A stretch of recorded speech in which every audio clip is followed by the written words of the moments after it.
What up, YouTube?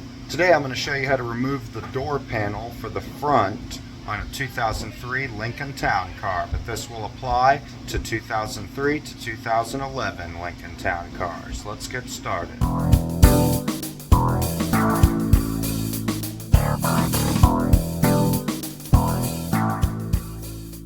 Alright, so we're going to get started here. We've got a few fasteners that hold on the panel. We pull these clips off here. Yours may or may not be that loose. You may have to use a flathead screwdriver to take these off. These little tabs here can sometimes get broken. So we're going to take two screws out there.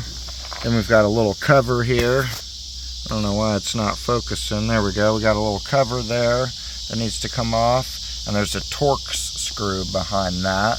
And I believe that the size, that's a T30 Torx on that. And then in this carpet hole and that one, we've got more Phillips head screws. So we'll take all of those out. We're taking these screws off for the door pull. There's one. And then the other one here.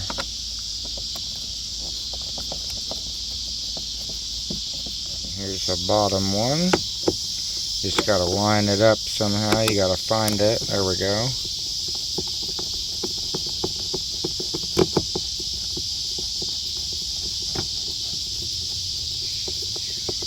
And there it is. They're about that long, and there's three of them. Right, so now we're going to pop this out with a flathead screwdriver. Be very careful not to scratch anything. I've got mine held on with some butyl tape. A lot of these will break in the car, and I use this tapey stuff here to hold it on. And then there is our Torx bolt, the T30 that we got to take out.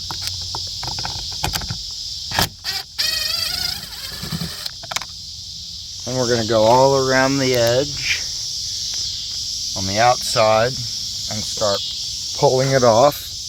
And if you got weak clips like mine, yours might just kind of pop right off. Then we'll work on the connectors. So I find it easiest to go ahead and take this out first, actually. You stick a pry tool under the back corner as well as under the front, and then this whole thing should kind of pull up for you.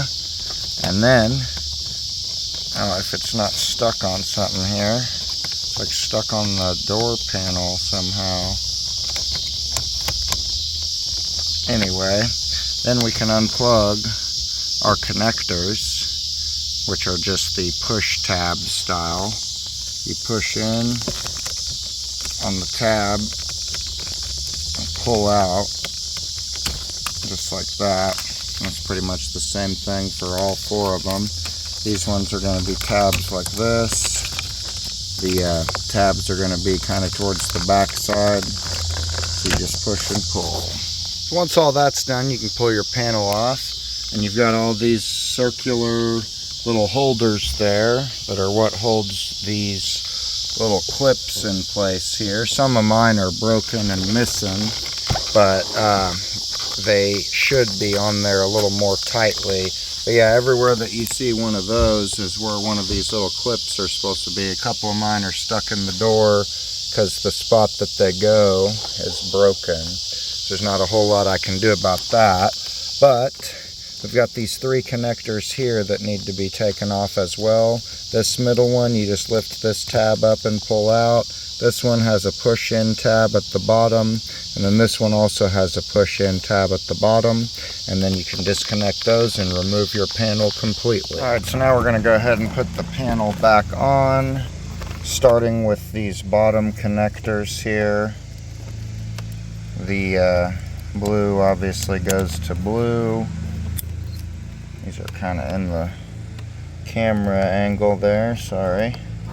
Black goes to black. And then we've got a big gray one down here. Plugs in here. And then we're going to line up all of our tabs and our push pins into all of their respective holes across the door, and we'll be right back. And once you got your panel back on, the first thing I like to do is put this Torx screw back in. That way it kind of holds it on right in the middle. Next, we're going to go ahead and put our 3 bottom screws back in. And we're going to tighten those up with a Phillips screwdriver. Next, we want to go ahead and put our door pull handle screws back in. Phillips as well. Now, we'll go ahead and put these covers back on. And yours may be in better condition than mine. Once again, mine just kind of slide right into place for the most part without too much resistance, and they're loose, but they don't really come off either. Common problem on these cars. Now we're going to grab all of 4 of our connectors here, and we're going to go ahead and plug them into our window switch assembly. The white one here goes up front. That's for our mirrors. And then this green one is next, and that's for the locks. And then the blue and gray go in that order, blue and gray, and that's for our windows. Finally, once you got everything plugged in, you can push down on the clips there to lock that back into place. And finally, don't forget to put your little trim cover back on that covers up the screw, because these are like gold on these cars. And then once again, my clip is broken on mine, so I just have it held on with butyl tape. This tape is designed to be sticky enough to get put back on a second, third, fourth time, but not sticky enough that you'll never get it off again. So it works great on these. And then that's the whole panel back on. That's going to be the end of the video for today, guys. Hope this was informative for you. If so, please go ahead and give me a thumbs up below. The algorithm would really appreciate that. Also, if you have any questions, leave them down in the comments, and I'll be happy to help you out to the best of my ability. And otherwise, if you haven't subscribed to the channel, that would greatly help me out as well. Otherwise, I will see you next time. Stay tuned for many more awesome videos on the Andy's Auto YouTube channel. This is Andy, signing off.